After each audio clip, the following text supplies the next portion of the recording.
Hello दोस्तों, Dalip Hindi shorthand classes में आपका हार्दिक स्वागत है। दोस्तों, आज की डिक्टेशन दैनिक जागरण की संपादकीय डिक्टेशन है। डिक्टेशन की गति 120 शब्द प्रति मिनट होगी। डिक्टेशन स्टार्ट करते हैं 5 सेकंड बाद।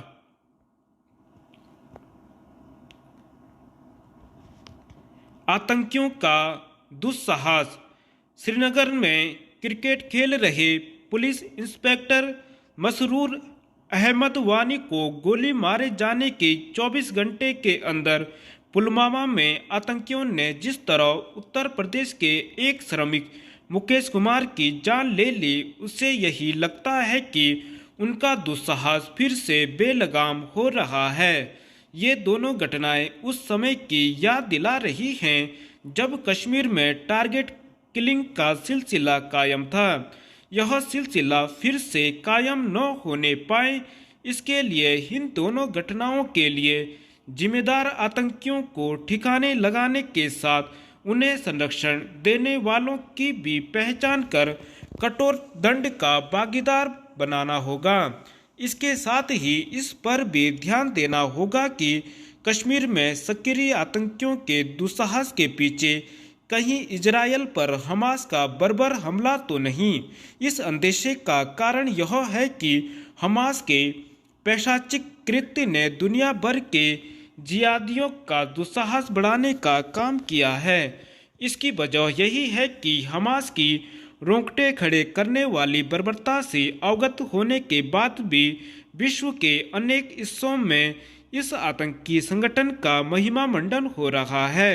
दुर्भाग्य से फलस्तीन के पक्ष में आवाज उठाने के बहाने यह काम अपने देश में भी हो रहा है।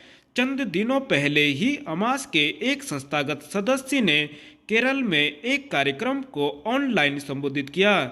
इसी तरह केरल में ही एक अन्य कार्यक्रम में जब कांग्रेस सांसद शशि थरूर ने हमास की वहशी हरकत को आतंकी कार्रवाई बता दिया तो उन्हें आगे होने वाले एक आयोजन से हटा दिया गया, चूंकि इसके साफ संकेत दिख रहे कि हमास की हरकत ने जिहादी संगठनों के दुस्साहस को बढ़ाने का काम किया है।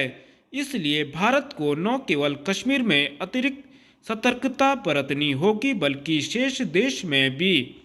केंद्र और विशेष रूप से राज्य सरकारों को यह सुनिश्चित करना होगा कि फलस्तीन की पैरवी की आड़ में हमास का महिमा मंडन न होने पाए। जम्मू कश्मीर में अतिरिक्त सतर्कता बरतने की आवश्यकता इसलिए है क्योंकि पाकिस्तान इस राज्य में आतंकी गतिविधियां बढ़ाकर यह दुष्प्रचार करने की कोशिश में है कि गाजा जैसी हालात कश्मीर घाटी में भी हैं। इसकी भी अनदेखी नहीं की जा सकती कि पिछले दिनों उसने जम्मू से लगती अंतर्राष्ट्रीय सीमा पर संघर्ष विराम का उल्लंघन किया। यह ठीक है कि कश्मीर में आतंकियों के सफाये का सिलसिला कायम है, लेकिन उन कारणों पर नए सिरे से विचार करने की आवश्यकता है जिसके चलते सीमा पार से आतंकियों की घुसपैठ थम नहीं रही और सुरक्षा कर्मियों के साथ अन्य राज्यों के श्रमिकों के साथ बच्चे कुचे कश्मीरी हिंदुओं को निशाना बनाने की जो घटनाएं रह रहकर होती ही रहती हैं, ये घटनाएं इसीलिए होती हैं क्योंकि आतंकियों के खुले छिपे समर्थकों पर पूरी तरह लगाम नहीं लगाई जा सकी है।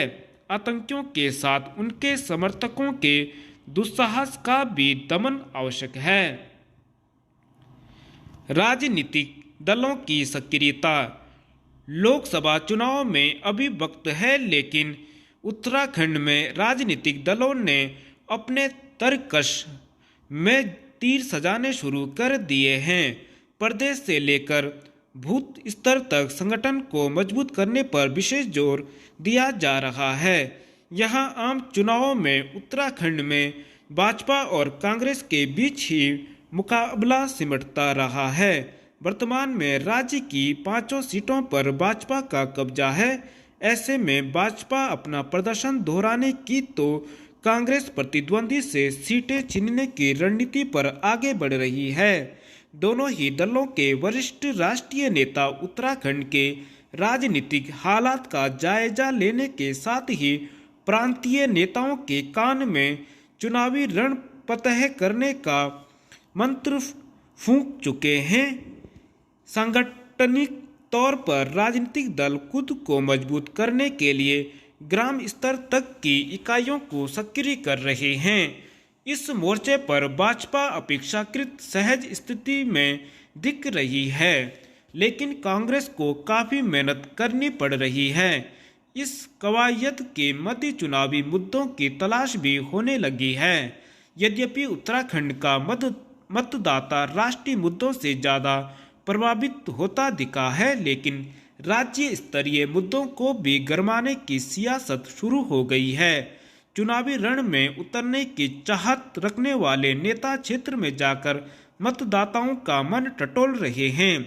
चूंकि चुनाव में अभी 6 महीने से ज़्यादा का वक्त है, इसलिए राजनीतिक दल अपनी कमजोरियों को समय रहते दूर कर लेना चाहते हैं। इसके लिए उन क्षेत्रों पर ज़्यादा ध्यान दिया जा रहा है जहां पार्टी पिछले चुनावों में गच्चा खाती रही है। ऐसे क्षेत्रों में प्रदर्शन सुधारने की चिंता भाजपा और कांग्रेस दोनों में समान रूप से महसूस की जा रही है। कौन किस पर भारी पड़ेगा, किसकी राजनीतिक जमीन मजबूत होगी और किसकी खिसकेगी, यह आने वाला वक्त ही बताएगा। धन्यवाद।